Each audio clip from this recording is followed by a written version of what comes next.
Hi guys, welcome sa aking vlog at meron naman tayong i-share na isang recipe at ito nga ay gagawa tayo ng braso de Mercedes. Makikita niyo sa video na to is nakaredy na yung ating mga ingredients at naka-post na din po yan. So, unahin natin yung egg white. So, tapos dalawang teaspoon na cream tartar.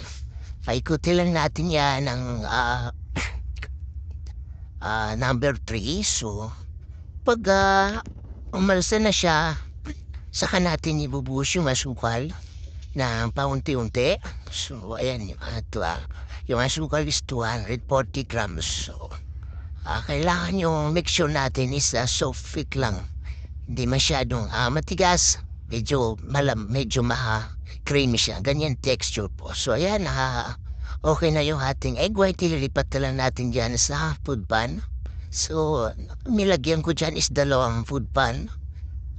Tapos niyan, ilalatag lang natin yan. Gagamitan natin ng spatula at para malatag natin yung ating egg white. Ganyan. So, ayan, 2 tray yung aking ginawa dyan. So, ayan, ilalatag lang natin ng spatula para ma-flat. So, once na naplat na natin yan, ang gagawin natin is gagamitan natin ng panuklay.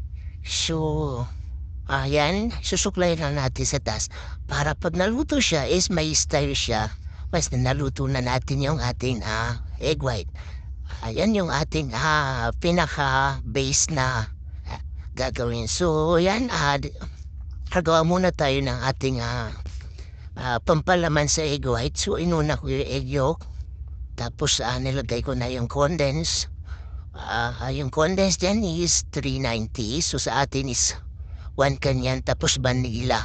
Nilagyan ko na rin ng vanilla para.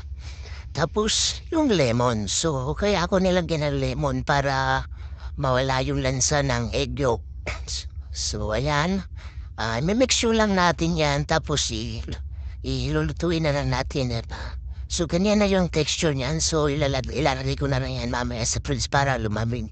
So, once na malamig na, pwede na natin gamitin ng ating egg yolk na nakaready. So, ayan, dahil niluto ko yung ating egg white, yan, luto na. Hindi ko lang ipakita yung pagluto, pero 150 lang yung oven yan. So, naluto na yung ating egg white. Nilagyan ko ng powder sugar para hindi dumikit. So, tinawag ko na sa nilagyan kong powder sugar yung ating marine. So, lalagyan na lang natin ng palaman. Yan yung niluto ko kanina naman. Kanina na nilagyan ko ng egg yolk sa konde. So, yan yung luto na siya at pinalamig ko na yan. So, pinalaman ko na sa egg white at ilalatag lang natin yan.